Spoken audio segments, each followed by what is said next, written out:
Welcome, friends. Thank you so much for being here.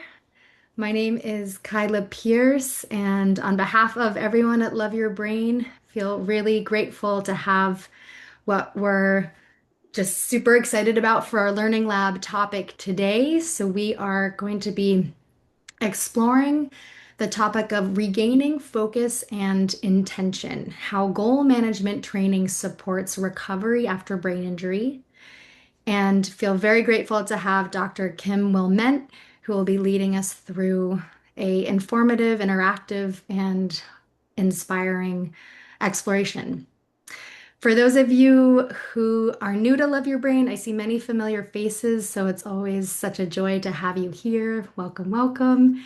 And for those of you who might be new to Love Your Brain, we are a national nonprofit dedicated to improving the mental, physical, and social well-being of people with brain injury, as well as caregivers.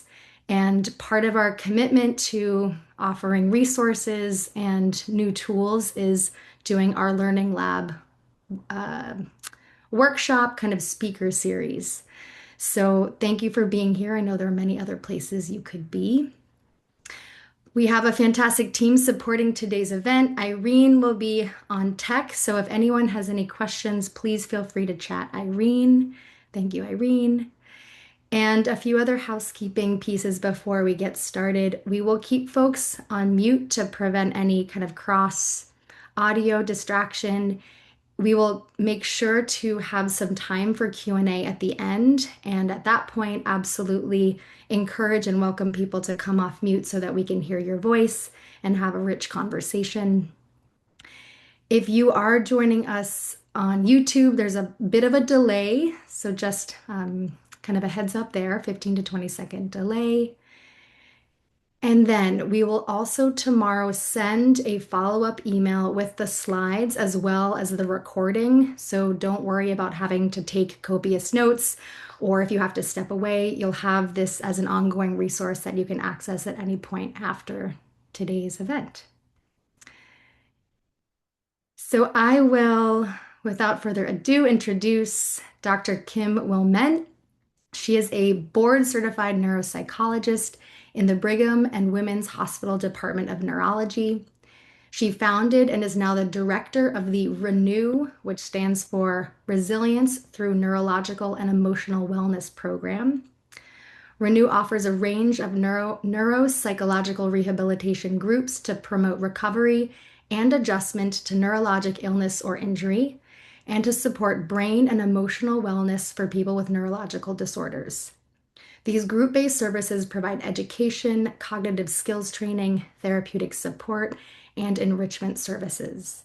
So not only will she talk about Renew as well as goal management training, but our commitment is really to ensure there's a bridge for where people can access these services. So you'll learn about how you might find services that you can access to support your well-being and ongoing healing journey.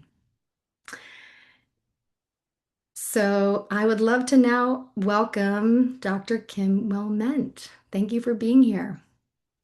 Thank you so much, Kyla. Such a kind introduction. I was just saying to Kyla and Irene that I'm so honored to be here. Love Your Brain is such a great organization, and an organization that I admire. So I feel really lucky to be here with you all tonight. And to start things off, I'm gonna lead you lead you all through a mindfulness exercise. I know that this is a community that's very familiar with mindfulness exercises, but the exercise that I'm going to lead you through is a mindfulness attention training exercise, and it's a little bit different than other mindfulness practices that are meant to promote relaxation. So in this exercise, rather than the focus being on relaxing, we're going to work on building two specific skills to train our attention. The first is attention awareness, and this is noticing where your mind is at any given moment. And the second is attention control. And this is the ability to bring back on your focus to the breath on purpose when it wanders. So it actually might not be relaxing at all. And some of you may even feel uncomfortable noticing how distracted or active your mind is. But I want to encourage you that every time you catch yourself drifting, to return to the breath. And one of the ways that we think about that is that it's kind of like a rep at the mental gym. So each time you do that, you're strengthening the attention networks of the brain, so that you can relearn to focus on one thing at a time. And that's going to be a major theme of this learning lab is, how can we relearn to focus or do one thing at a time again? Um, just to set it up, there's no doing this exercise right or perfectly. And again, it's about noticing the drift and returning to the single point of focus, which in this exercise will be the breath. All right, so let's begin. Um, Sitting upright in a comfortable position. You can place your feet flat on the floor. Your back should be nice and long, straight and active, but also relaxed. You can let your shoulders relax back and downward. And you can close your eyes or keep them open with your gaze resting softly on a spot in front of you. And as you begin, commit yourself to being fully awake and present-minded during this brief exercise without any expectations or goals other than to be in the present moment.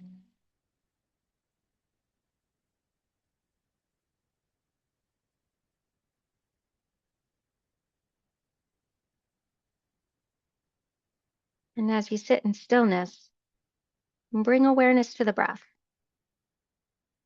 Notice your belly rising with each in-breath and dropping back with each out-breath. You can also tune into the breath in your chest or moving past your nostrils. I want you to choose the region where you have the clearest sense of the in-breath and the out-breath.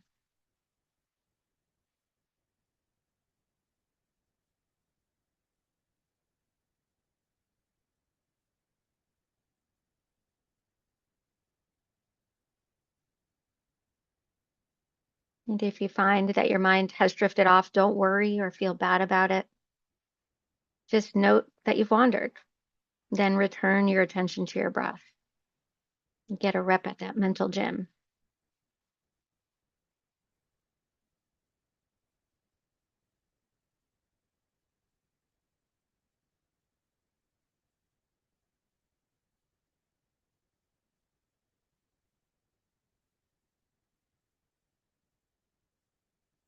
Allow your breath to occur naturally and focus on the sensations from one moment to the next as you breathe in and out,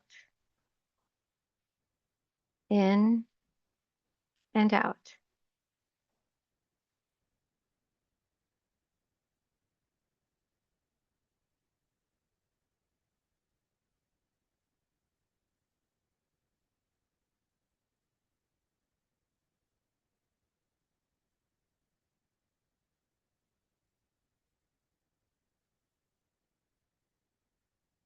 When you notice that you've become distracted, recognize it, then come back to your breath.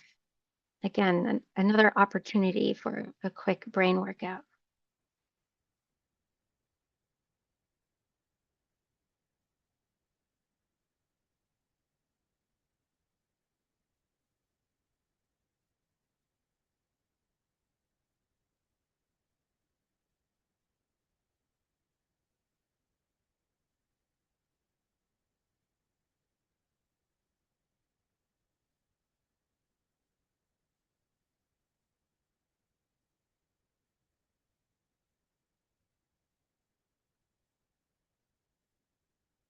And try to notice each breath for its full duration. wherever you feel it in your body, moment by moment.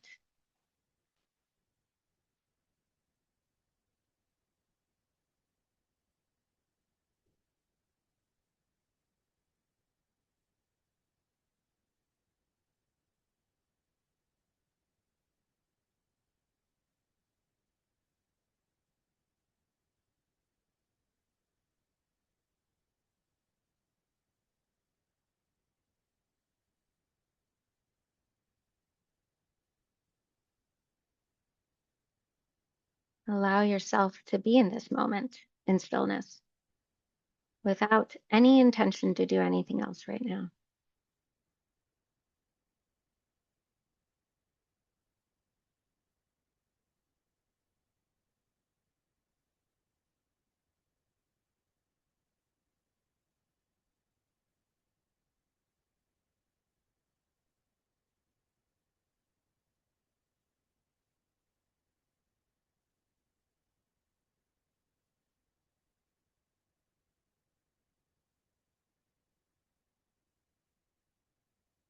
And as we bring this brief practice to an end, take your time. And when you're ready, gently open your eyes or lift your gaze and just sit for a few seconds before we move on.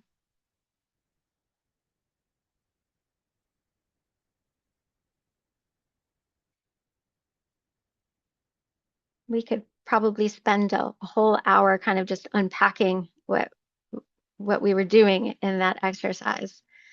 Um, and maybe there will be another opportunity for me to come back and do that. But I'm now going to bring up my slides for everyone to see, and we're going to kind of work through today's learning lab.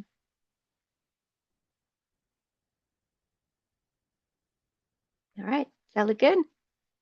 Everybody can see those? Great. All right.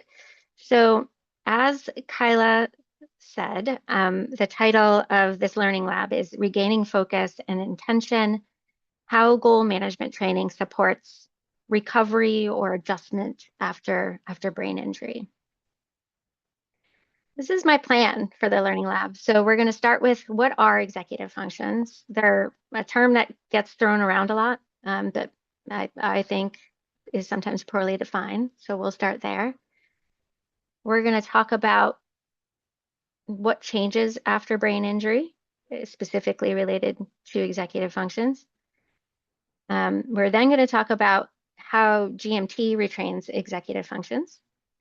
And then I'm hoping to send you home with a little bit of with some options to take home and do on your own, but then also share with you some resources where you can hopefully continue to do some of this work if you find it helpful and important. Okay, so first, what are executive functions? Well, they're not one thing, which is important to know. They're actually a set of skills that help you plan, get started, and stay on track. And also to really help you adjust when things change. They tend to work quietly in the background every time you do something like decide what to do or stop and think before acting. Um, they help you switch gears when plans change. And what one of the focus of today's learning lab is they help you keep goals in mind while handling distractions. So one way that we like to think about that executive functioning is that it's all about the relationship between intention and action. So it is the planning, it is the reasoning, it is the problem solving, but it's also the getting started, the activating your body and mind to take action, and then doing the work that needs to be done to keep your attention and motivation on a task from start to finish.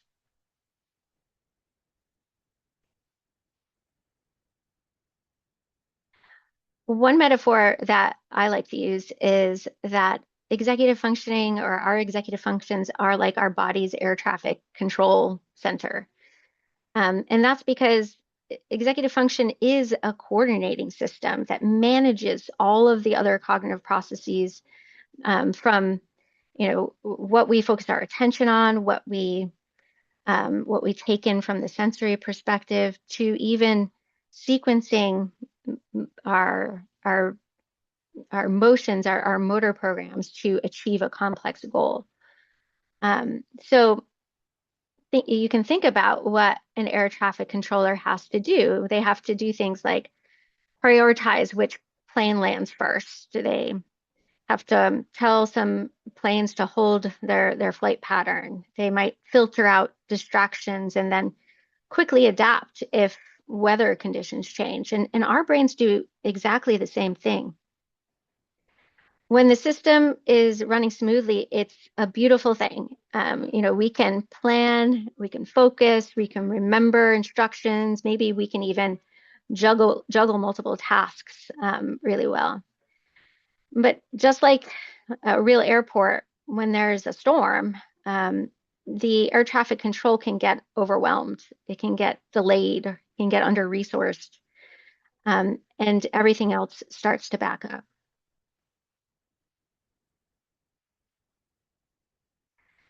So at this point, what I want you to understand are kind of three things about executive functions.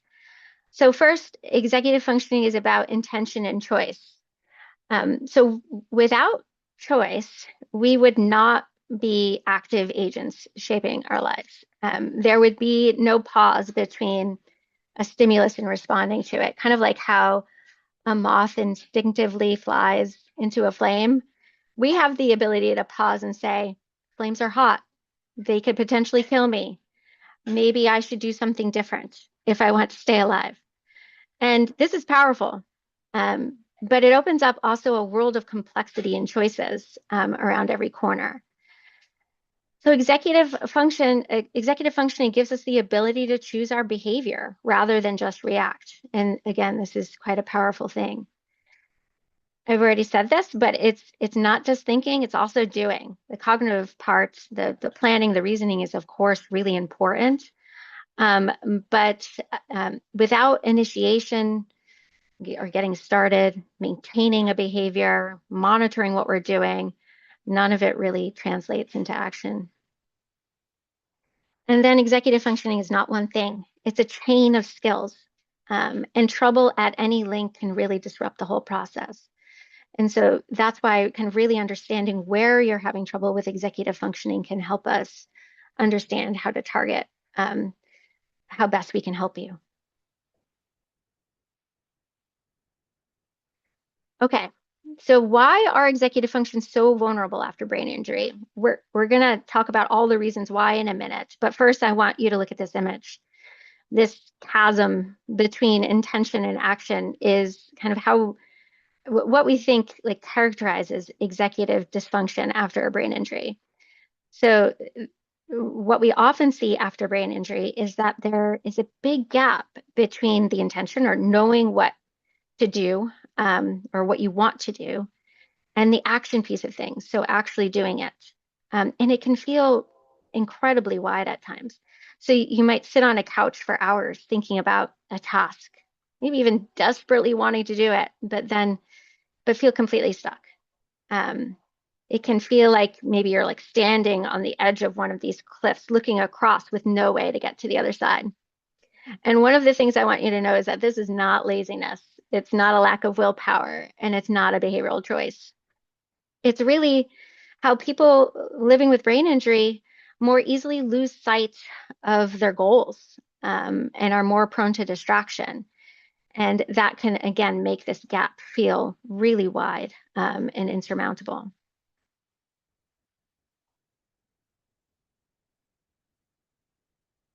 Okay, so I'm going to get a little technical here. These are the reasons why, with brain injury, executive functions are so vulnerable. And the first is because the prefrontal cortex, or the frontal lobes, which is the primary hub for executive functioning, architecturally where it sits, is one of the most vulnerable areas, because it sits at the front part of the brain, And during a TBI, the brain can slide across these bony ridges that are at the front of the skull.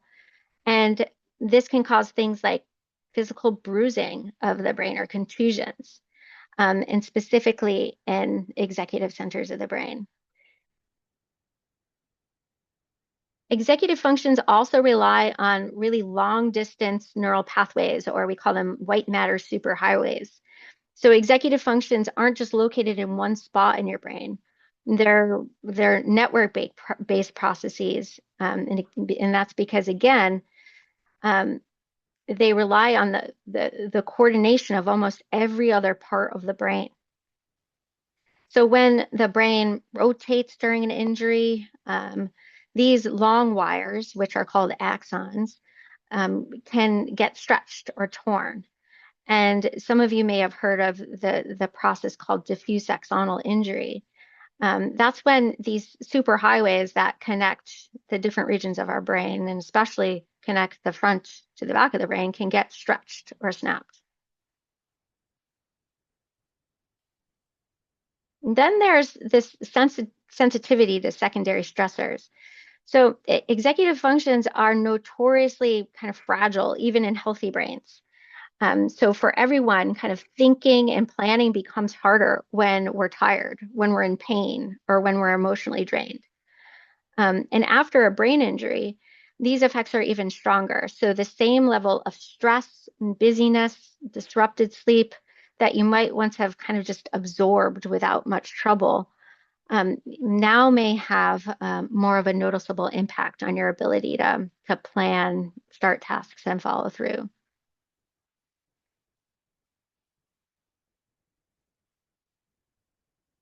And then there are a few things that are kind of specific to know about executive functions. The first is that they are expensive for your brain to run. So we say that they have high metabolic demand. So they require significant amounts of oxygen, glucose, neurotransmitters to maintain their activity. Um, and there are so many things that your brain needs to relearn how to do on automatic pilot before it can kind of better balance these energy demands. The automatic pilot is kind of the part of our brain that takes things that we do over and over again and turns them into habits, and we can do with less effort. And it's a system of our brain that can really help balance the energy demands of our executive functions.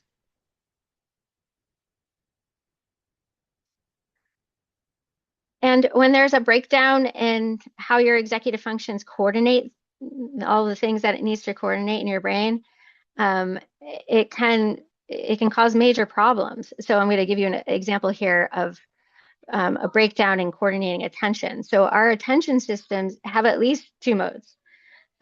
We say it's like a flashlight and gets narrow to filter out irrelevant things when you need to really focus on something. And then at other times, it's kind of like a disco ball.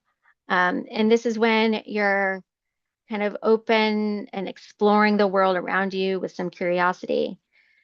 But without effective coordination from your executive functions, a person's attention can get stuck kind of in this disco ball mode, making it impossible to kind of filter out things like sounds, or irrelevant sensory information, and even sometimes some of our internal thinking patterns. And with all of this distraction, it can feel almost impossible to hold onto goals long enough to carry them out. So goals are harder to hold onto following a brain injury.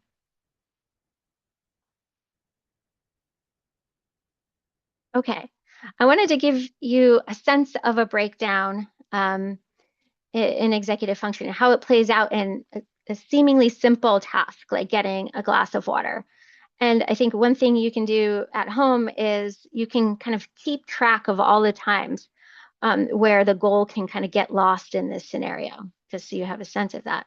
So here it is.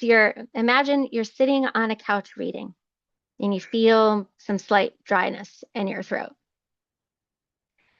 Um, you you acknowledge, you kind of recognize this feeling, but you can't quite trigger the movement to stand up, maybe even for something like 10 minutes, maybe never. And so you're essentially kind of stuck on the couch. If you manage to get beyond the couch, maybe you get to the kitchen and you see a stack of mail. Maybe you start opening a bill. The goal of, getting a glass of water might be completely lost from your working memory at that point. But if you get past that part, you grab a glass, you hold on to, you hold it under the tap, but maybe you forget to turn the water on, or you turn the water on before you've placed the glass underneath it. So things are kind of out of sequence. And then on top of that, the sound of the refrigerator humming, plus maybe even the visual clutter on the counter makes it impossible to filter out the noise, to focus on the task. And this can, at this point, you're probably feeling really frustrated and maybe even fatigued by all that you're contending with. So this task that likely happened without much effort before your brain injury has become this amazingly complex thing that your executive functions almost hobble through afterwards. Sounds exhausting if you're doing this all the time, right?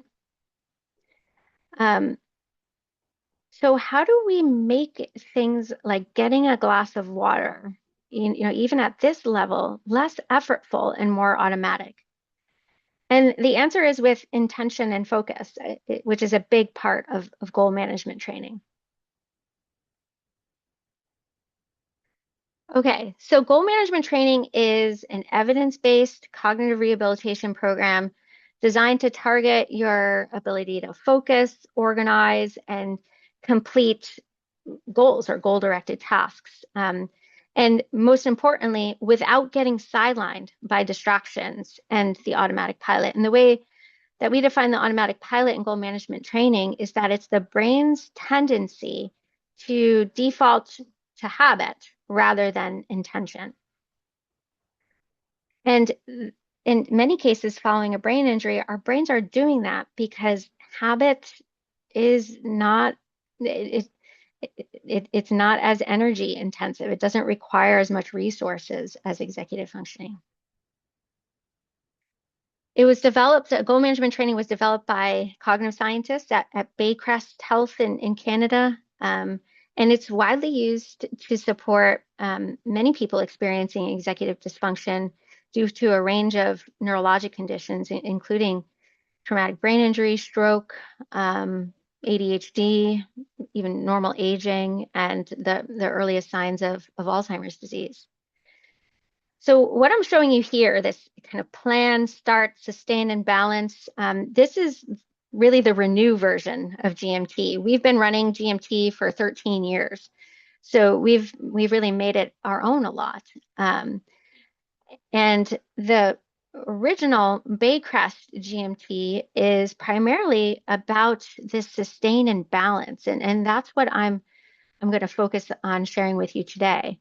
But I do want to say that there's a whole host of other ways that we can support executive functions to, help you more effectively manage your time, plan your days, identify maybe when you're being confronted with some barriers to taking action.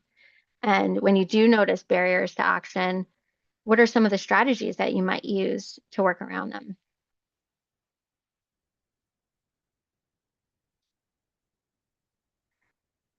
So, goal management training is about learning to pause, clarify goals, and sustain attention. And first and foremost, or I guess most importantly, so that you can reduce the pull of the automatic pilot.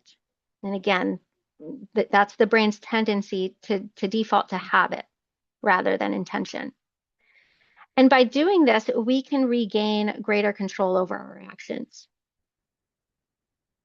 Okay, so one of the ways that we can think about an automatic pilot that people can get stuck in is that something like distraction can become a default or an automatic pilot. And unless we draw more attention to it to disrupt the automatic pilot and kind of keep it in check, we will not be able to kind of bridge that gap between intention and action. So it's almost like distraction and kind of poor filtering can become the default after brain injury. And a way that we think about it is that we may need to help people relearn to focus or do one thing at a time through things like mindfulness attention training, which is a big part of goal management training, and the stop strategy in exercises. Sometimes I think that, after an injury, there are a lot of basic things that need to be relearned at times. So some people need to relearn to walk or talk. And this relearning to focus or do one thing at a time, it, it it might be the fundamental or basic way we need to help people kind of take back control of their brains after brain injury. More research to come on that, of course. Okay, so in GMT, we use very simple mindfulness exercises like the one we did together at the start. And we highlight how these exercises are at their core attention training. And we highlight these two components of attention that we're working hard to strengthen. The first is, again, attention awareness, and that's noticing when your mind is wandering and you're not focused on what you're trying to do. And then attention control, which is learning to bring your focus back to what it is that you had set as a goal. And it's doing this over and over again without judgment, of course, that can help your brain strengthen its ability to focus when you ask it to or when you set out to. One of the goals of GMT is to help people establish a small, regular mindfulness attention training practice. And sometimes we start people with as little as 1 minute per day. And that's because, like I highlighted earlier, it can actually be quite uncomfortable to sit with your active or kind of distracted brain. And so first we work on helping you establish the habit of getting it in every day. And then we slowly work you up to 5 minutes. It's not much we're working you up to. If you could do more, that's great. But actually, the research shows that 5 minutes per day, most days of the week, in as little as like 8 weeks, we can strengthen the connections of the attention network, and we can actually see this on imaging studies.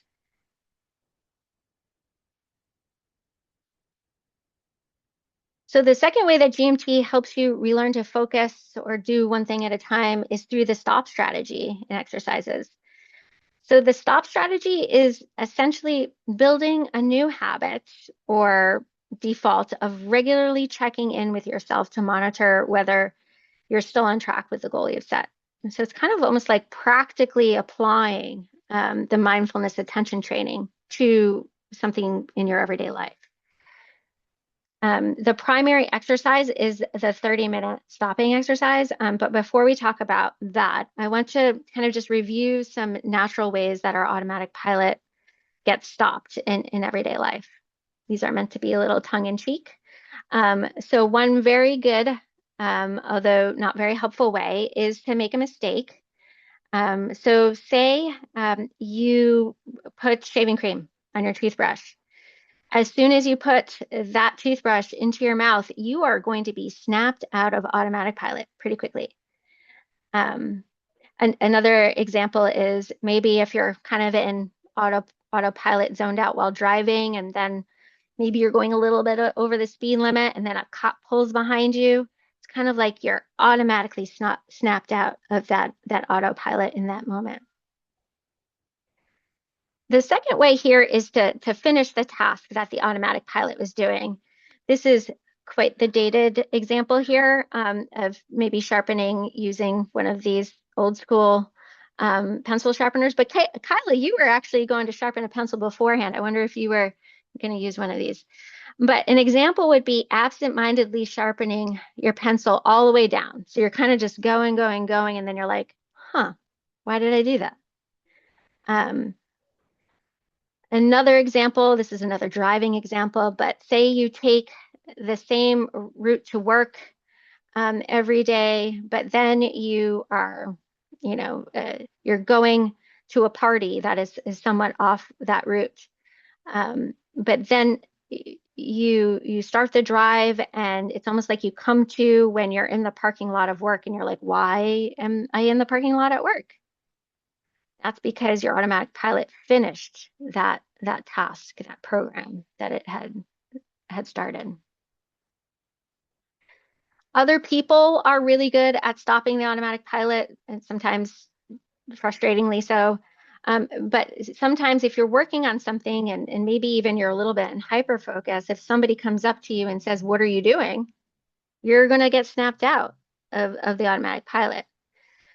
Say you got distracted, but your goal had been to take out the trash. Somebody comes in and says, "Did you remember to put out the trash?" That will help you get back on track and snap you out of the automatic pilot. Interruptions are a really good way to snap us out of the automatic pilot. Again, either people talking to us, alarms, phones ringing, reminders. There's so many these days. We can kind of get inundated by interruptions that sometimes I think that this is no longer as helpful a way of stopping the automatic pilot. But what we want to do and what we teach in goal management training is that we want to do it ourselves. We want to take the agency, we want to take the control to learn how to stop the automatic pilot on our own. We don't want to wait for any of these other things to happen. So, what we do in goal management training is that we essentially kind of turn the automatic pilot on its head, and we make a habit of stopping the automatic pilot. So, like I said earlier, like the automatic pilot, this really helpful part of our brain is very good at making things that we do repeatedly into a habit. At the beginning, it takes effort. But what we practice in goal management training is making it a habit of stopping the automatic pilot and checking in with what we're doing, whether or not we're still aligned with our goal. And we do this using the stop strategy. It's really at its heart kind of stop and think. We add stating your goal to the stop strategy, and that's because stating your goal aloud can be a very powerful way to help keep something in your working memory, which we also call the mental blackboard. But stating your goal also requires that you're very clear about what your goal is. You can't really state your goal aloud if it's not clear to you. So we say that the stop state strategy or technique is a combination of kind of these four things. So you stop, and again, this is not like you stop everything. This is kind of like a pause. You take a breath to bring yourself to the present moment. You maybe ask yourself a useful question. Am I still on my goal? What am I doing? My goal was this. Am I still doing it? If the answer was no, I've gotten distracted, you bring yourself back and you firmly kind of put the goal back on your mental blackboard by stating it aloud. So if we can kind of use this strategy kind of both before and during a task, we can help ourselves remember to stay on goals. And the 30-minute stopping strategy is this. So we have you each day define a 30-minute period where you continue to go about your daily activities. So you pick something from your to-do list that you have to do anyway, and you work on saying stop and stating your goal about every 5 minutes or so. At first, this can feel really interfering in what you're trying to do. Again, the pauses are meant to be brief, but many people find that over time, their brains start in the background kind of running this helpful check, this helpful stop or pause that allows you to stay on track and manage distractions along the way. There are a few things that can come up when you're doing the stopping exercise. Sometimes people will start this exercise and they'll go through the whole 30 minutes and they won't stop at all.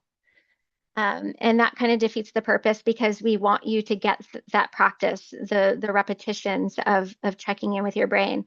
So sometimes we tell people to start with like a 5-minute interval timer. And that is kind of just cueing you to stop. And then over time, we peel away that interval timer so that you don't necessarily have to rely on that. Sometimes it can be the case that you get so anxious and all you can do is focus on the time. Is it 5 minutes yet? Is it 5 minutes yet?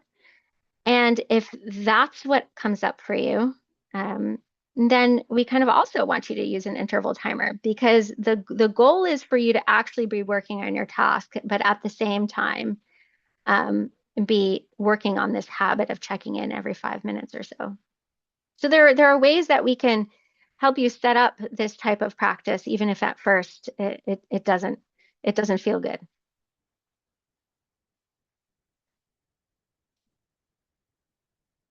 Okay, so we went over how kind of the classic goal management training, the Baycrest goal management training, really focuses on this sustain and balance piece. Again, we've wrapped a whole bunch of other things onto our Renew goal management training, maybe because we have the luxury of keeping people around for a few more sessions than the folks at Baycrest. But we do try to address each kind of one of these buckets of executive functioning in our program. But we do think that this, even though it kind of looks like it's at the end of this chain here, it's actually a really critical first step. You kind of have to learn, and this is where we start in our Renew goal management training. Kind of have to start to relearn how to focus on one thing at a time before you can start adding on tasks or kind of then troubleshooting why you can't get started. So we do start here and actually spend more than half of our time on that at Renew.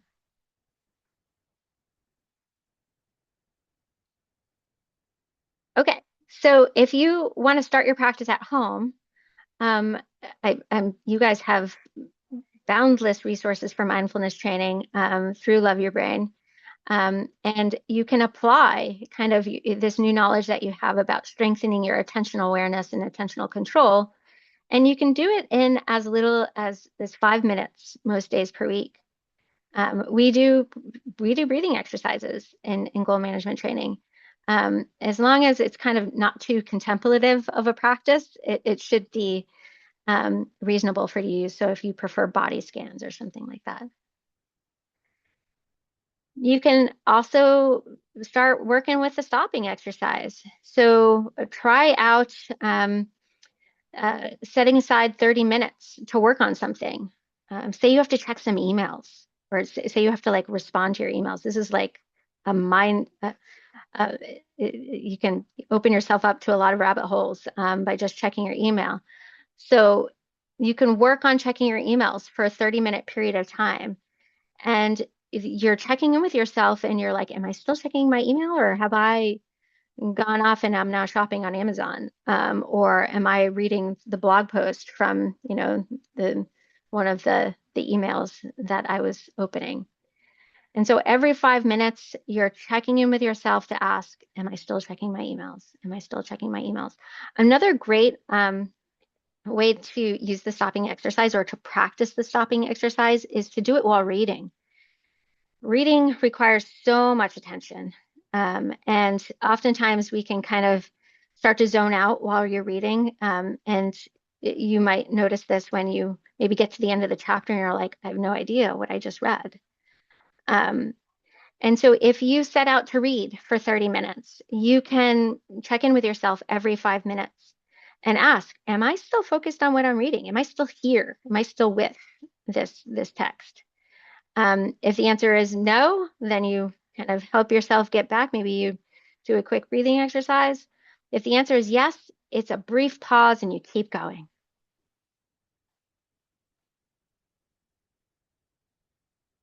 Okay, so starting to relearn how to focus one thing at a time using some of these fundamental things that we teach in goal management training, we can really begin to the process of bridging this gap. It is a fundamental cognitive process that our brains need to relearn after brain injury, is bridging this gap. Um, and again, it's just like some of you who may have needed to relearn to walk or to talk. This might be again a fundamental way we need to kind of reteach or retrain our brains. So unfortunately, there are ways to get GMT. Um, and I have several things listed here that help you connect with goal management training resources. So you can go and look for a therapist on the goal management training website. Many of these therapists will have out-of-pocket costs, probably don't go through insurance, just important for you to know. If you work with a speech language pathologist or a psychologist and you tell them about this and they're really interested in maybe learning more, they can get trained. So they can go to this GMT Learn Worlds and become a certified therapist. There's also this program through TELUS Health where you can do digital goal management training. So this essentially it's a self-paced goal management training with occasional checks with a therapist. So you can kind of go and learn more about this at this site here. And I believe we're going to share all of these links with you in a follow-up email. If you happen to be in the Boston, or we also serve a few of the New England states, but Massachusetts, New Hampshire, Vermont, Maine, Rhode Island, and it's easier if you're a Mass General Brigham patient already, but you could get referred to our Renew program, and you could tap into the resources that we have there. And we accept all range of insurances to provide those services. I'm gonna send around to you our website as well. So I'm a part of something called the Center for Brain Mind Medicine at the Brigham and Women's Hospital, and Renew is an arm of that program. And so we have way more about goal management training and all of the other group programs that we run through Renew on this website. And this is also a website that's a wealth of information for different patients and caregivers as well. So it might just be another good resource for you overall. And I think that's where I end things. So maybe I'll get some help from Kyla and Irene, and maybe we can set up the Q&A. Thank you so much, Kim. And yes, would love to open it up to the group to hear any questions that have been percolating. I don't know, Kim, if you might have another brief experiential practice since people's Mm. attention might have been pulled away to kind of bring to end cap Yes. your session before we go into Q&A. If not, that's fine. But if you, I don't have anything planned, but I could come up with something if there aren't any questions that maybe take us into a discussion. I'm sure there'll be some good questions. Um, If you have, yeah, I'll see. So let me see if I see any questions in the chat, and then we can go from there. So Don says, okay, Don, maybe if you could just reframe that into a question, would love to hear. Yeah, feel free to do that in the chat, or if you'd like to come off mute. I see Jeff has raised his hand, so I'm gonna turn it over to you, Jeff, and ask you to unmute. Um, Thank you so much for your presentation. I feel like this is basically what I've been trying to tell my doctors for 8 years now.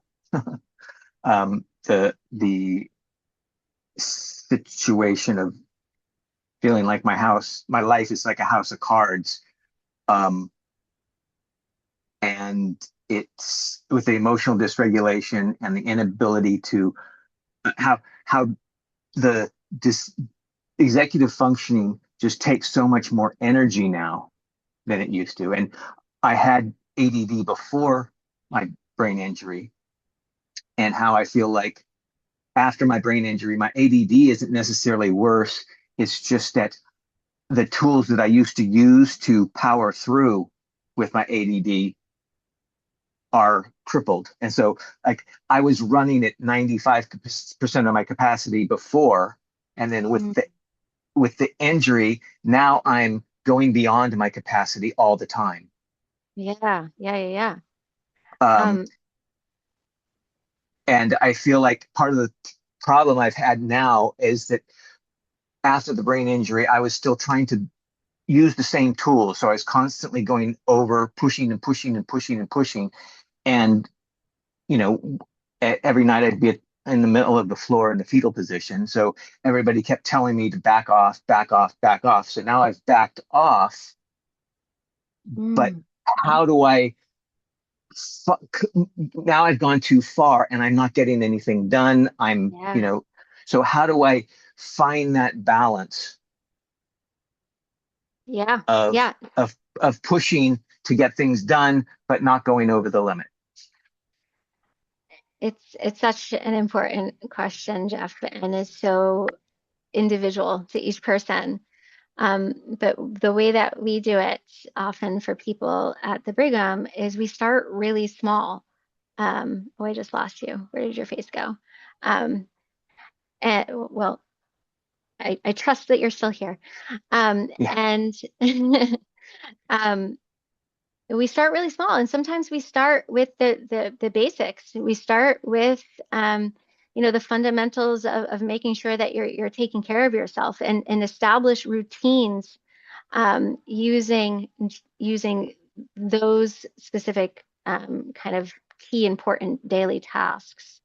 Um, and in addition to kind of focusing on the things that you need to do to take care of yourself, it's also to the point that we talk about with goal management training, it's also thinking about how you keep your focus and on each task one at a time.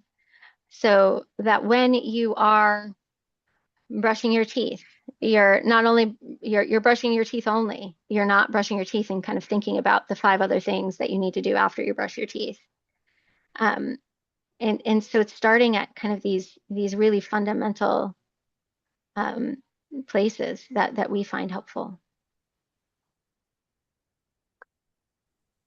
Thank you. Yeah, that's something that I have one of the numerous exercises I've done is just narrating my own life, kind of. Yeah, I'm doing my dishes now. I'm doing my dishes now. I'm doing my yeah, dishes now. Um, but I do wish that every doctor that I've ever had to see could have seen this program. It would have saved me a whole lot of time. So thank you so much for yeah, yeah. this. Of course, Jeff. Of course. And what you're talking about there, stating your goal aloud, the fundamental part of keeping of keeping your goal in mind, so that you can carry it out from start to finish. Sometimes people, like you described, need to say it over and over again until they finish. And um, what we know from the research is like the more that you do that, over time, it is a form of brain training. So over time, you should have to kind of do it less explicitly than actually kind of stating aloud over and over again. Like the water, going to get a glass of water example. Um, sometimes people will need to say once they get off the couch, water, water, water, water, water, until they actually get the glass of water. Um, and that's helping to support your working memory, your mental blackboard, and also training your working memory that when you put a goal on it, like when you say, I want to do this thing, you really mean it. And over time, it should become less effortful. And I thank you again. Yeah. Like I said, I've how many times I've told doctors about that I feel like my emotional dysregulation is interfering with my ability to get things done, and they kind of go, isn't that interesting, and move on. So thank you very Yeah. much. Yeah. Yeah. I'd love to go to a next question, but Jeff also brings up a really important point about emotion regulation because the same brain regions that control executive functioning also can control emotion regulation. So oftentimes when we see people have a disruption in executive functions, we also see them experience their emotions quite differently. So they can be a lot bigger, they can be harder to control. So there's often kind of a parallel kind of emotion regulation training that can be really helpful too. Mm. Thank you for that rich conversation, Kim and Jeff. And Jeff, there were a lot of chats affirming a shared experience as you. So really appreciate you just voicing your experience for the group. And I see a few more hands. So let's go to Melody and then Stephanie. Yeah, this is Melody. First of all, thank you for sharing this. You're the first professional I can actually say I trust that you know what you're talking about. My challenge is I have ADHD Yeah. coupled with brain injury, but I also have a brain injury at birth. So I have a physical disability as well. Mhm. And every time they meet with the doctor, they want to focus on my cognition, but not the way that I want them to. They keep saying he might be getting dementia. And I look at them and I say, I have always been like this. It Yeah. has nothing to do with dementia. It has to do with your narrow frame of mind. And even though Yeah. I've had a lot of brain injuries, I have never gone to the hospital for it. Because having a physical disability puts you in danger of institutionalization. And I Oh, Melody. remain in the community. So my question to you is, Sure. I have a lot of executive function, dysregulation, everything. Is there any particular executive skills that need to be strengthened in any particular order? Um, it's a great question. And the way that we think about it in goal management training is kind of what I described here a little bit, which was that we have to help you relearn how to focus or do one thing at a time as kind of the fundamental building block to then be able to do some of the higher order executive functions like planning. Because planning also takes your ability to focus on one thing at a time. Um, so so before we can teach you things like planning, before we can teach you to troubleshoot why you're having trouble getting started on something, we kind of really need you to have this base training and relearning how to focus on one thing at a time. And this also means different things for different people. So we do have to kind of think about it with a little bit more nuance. And for many people. So it would definitely also take, I think, a little bit of getting to know you specifically in order to give you the exact answer.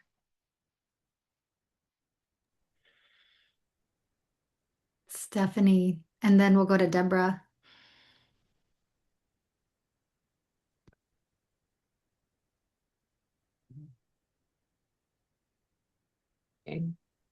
Sorry, can you guys hear me now? Yes. Okay, cool. Thank you, Kim, for speaking. I wrote down two questions, if that's okay, while one while you were talking and then one while the first question came up. Um, Okay. One, what is the thought behind why the stop method is actually helpful?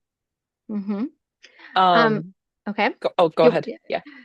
okay. Yeah, I'll take one at a time to support my own working memory. So the reason why the stop is helpful is because um, we can see people, especially after brain injury or some change to your frontal lobes, lose lose the ability to hold onto your goals as you're trying to carry them out. So if we help you to work harder with more intention to keep that goal kind of front of mind in your working memory, then we can help you get from point A to point B with a little bit more success. So the stopping to check in every 5 minutes is to kind of build this habit of monitoring yourself a little bit more. Am I still on track? Is my goal still there? And you get more opportunities to be able to remind yourself of what the goal is, so you have a higher likelihood of being able to carry it out. Okay. That's helpful. Thank you. Um, my other question had been, you had mentioned routines, and Hmm. so I was wondering, how would you recommend routines to be established when um anything since I had a stroke, so anything since then does not like anything the working memory is impaired and does not feel routine because routine Mm-hmm. for me pre-stroke was very different. Mm-hmm. Yeah. Um, One of the realities of it is that routine might always feel a little different, since after you experience a change to your executive functioning. So part of it might be kind of getting used to things feeling different, but the answer to retrain your executive, or to retrain these routines, is is a lot of practice, a lot of repetitions, and kind of maybe even to the point of it feeling really silly that you're going over the sequence of making your coffee over and over and over again. um, but it's very similar to kind of getting the same amount of physical practice that you need to learn to resume walking, or to speak, again after a brain injury. Okay, thank you. Yeah. Deborah and then Susan. Hi, thank you very much. Um, so, as far as executive function, I have real problems with decision making and inability Mm, to act. And, but besides that, I'm constantly dissociating. Even when mm, you were going through your, I'm sure. I just was dissociating, and my nervous system is totally offline. Like I can't get into the parasympathetic part of my nervous system. I'm under so much stress and I don't know what to do because I can't complete tasks because even though I know what to do, I just shut down cognitively. Yeah, yeah. I think this is a really huge gap. I think there are many gaps in supporting people recover or adjust to brain injury. But I think one of the biggest gaps is kind of integrating all of these things that go on with our mind, with our body. It's one of the things that I love about Love Your Brain's focus on yoga, is that there's so much there, that can help reintegrate your brain and your thinking processes with your body. I honestly don't have a good answer, Deborah, for kind of how to support your nervous system functioning in these moments. But I do know that there are a range of kind of like somatic therapies, that might be worth investigating if you haven't already. that might just have a stronger focus on your body, and maybe starting with your body will then help you kind of coordinate and regulate your thinking patterns. In an ideal world, we would be doing this all at once, both the brain and the body at the same time in a really integrated way. We're just not there yet. I know it's a real challenge. I keep trying new modalities and different, methods of getting back online. And I'm looking at the newbie now. Are you familiar with a newbie? I've It sounds really familiar, but no. It's a neuromuscular machine and it's supposed to regulate your nervous system. And I'm really thinking that's preventing me from all the other things I'm doing because I'm not feeling safe, or my nervous system isn't online. I've spent like literally, I don't know, it seems like hundreds of thousands of dollars trying to heal, but I think it comes back to that my nervous system is offline and none of the other things are working, so I'm going back to that next. Yeah, yeah. I'm so sorry I don't have a better Thank answer for you. you, Deborah. Yeah, Thank you very much. yeah, sure. And I do yoga. Amazing. Yeah. Thanks, Deborah. And I see Susan. Hi, Susan. Okay. Hi. Yeah, I wanted to circle back to Jeff and acknowledge how well this fits into our new world as it is. Instead of the stop, I use be present because Ah, I had a fall, which created the brain injury. And I believe that happened because I wasn't present. I was on to the next task yes. Uh-huh. and I fell down steps. So every time I get to steps, I'm like, okay, be present. Don't think about the next thing. Get through this. And that feeds into trying to multitask too. Just do the one thing. Like Jeff, you were saying, just wash the dishes. That resonated with me. Let's just get through this one task and stick with that rather than think of what else I have to do. And yeah, and yoga through Love Your Brain taught me to read your body, know your body. What can I do? And accept your limitations, with lack of a better word. But yeah, what can I do? What feels right? And not push yourself too much because you end up paying for it. Yeah, you're having a good day, so you rush right through and you run out of Right. battery and then you pay for it. So, Right. Yeah, Susan, we adjust some of this kind of running your battery out with our daily planning and goal management training, because we encourage people to start small, like I said with Jeff, but then um, really find a steady state, not going more than 3 priorities per day. And I think that most people start at one in our groups. And the idea behind that is kind of getting kind of creating some consistency in your energy levels, kind of getting used to doing one thing, then adding another. And it's really hard because you're here because there's been a change, right, in your functioning. And before you were probably able to do like 95 things per day. And now, it might be on a good day, you can do 1 or 2 things. And that's a huge adjustment and a huge, every time you're confronted with it, like a huge like moment of suffering where you're confronted with the grief of that.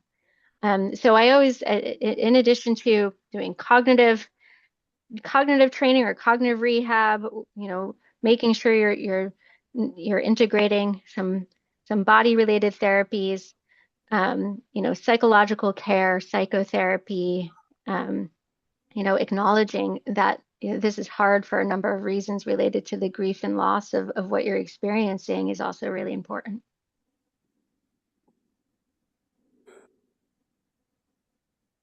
Thank you, Kim.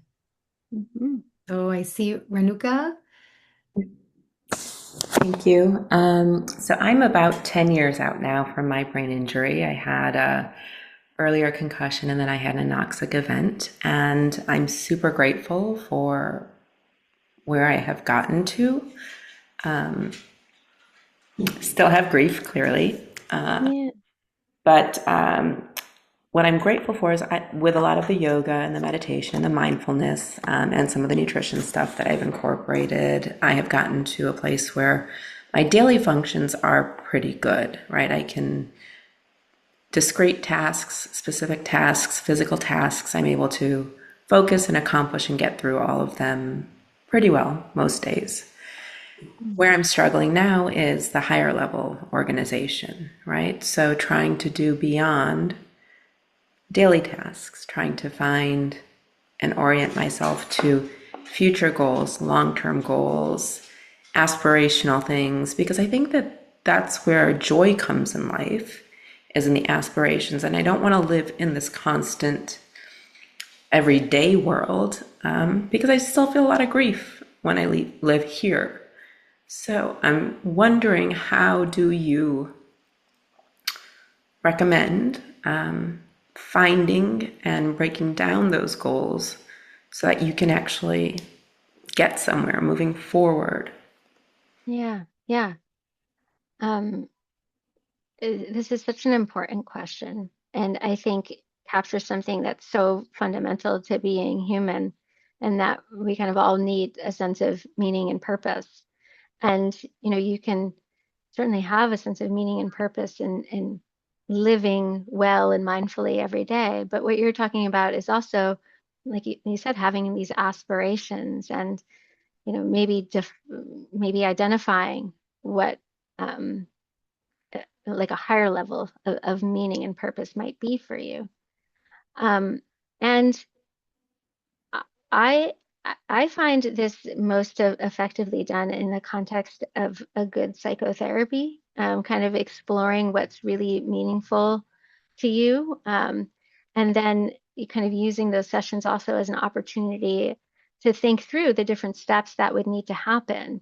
So, okay, so in a year from now, you want to, um, maybe start working, or you want to, um, I don't know, maybe have a garden or something. What do you need to do now in small steps to help you kind of day to day work to that goal? Is that the kind of thing that you're talking about, Renuka? I want to make sure I'm answering your question right. Partially that, but partially even how to find the goal or how to develop a goal, right? Because Mhm. I lived a life that was very bright and full before, and had a lot of goals, right? I always had so many things I wanted to do. Right now, I feel very stuck in day to day that I don't even see the Yeah. goals, like how to develop like that's what I'm actually asking, I guess, more so is Yeah. how do you find those things to dream about again? Or Mm, yeah. I think it's a process of kind of getting re in touch with that part of yourself. So exploring your preferences, maybe even returning to the things that you once held as goals before, but lightly, and kind of really dig into what was it about those things that really felt meaningful and purposeful to me, and see if you can identify kind of what the components of those things are, and then think about, okay, well, there are some limitations. I can't exactly do that anymore, but what are ways that I can still make a community, maybe you value community or something like that. How can I take that value, and figure out other ways to kind of set goals or embody it? I think it sounds like you might need to do it with another person, kind of like some ways of kind of generating together with another human and batting around ideas. thank you. Yeah. Well, just stepping in because I know we have many more questions and wish that we had lots more time with Dr. Willment, but our time has come to a close, at least for this session. So just want to reiterate the deep appreciation for everyone's attention, whether that's wandered and gone all over the place, you're here, and the questions, the thoughtfulness, Kim, how you've really held a space where people could name grief to joy to the big questions in life around what brings us meaning and purpose. So just really appreciate both the practical side of your presentation, but also a community where people can really speak from the heart. So thank you all for being here. You'll get an email with the slides as well as the recording tomorrow. And know that if you're interested in learning mindfulness skills, body-based practices that can help with nervous system regulation, please do look at Love Your Brains programs, which are all free and really designed to both balance community and skills that build resilience. So thank you all again, and until next time, maybe take away one small exercise or learning that you can try to apply tomorrow, and we'll go from there. Okay. Thank you, Bye, everyone. everyone. Thank you, Kim. Yeah. Feel free to take yourself off mute to say bye if you'd like. Bye, Blaine. Bye, Renuka. Bye, Linda. Bye, Sean. Bye. Thank you, Thank everybody. you, Have a Thank wonderful you. everyone. Thank Yes, you. fantastic. Thank you, Diane. Bye. Thank you. Thank you, Bye. everyone. Very Thank mean. you. Bye. Bye-bye. Thank Have a Bye. real big you. weekend. Thank Bye, you. Marina. Bye. Thank you so much. Thanks, everyone.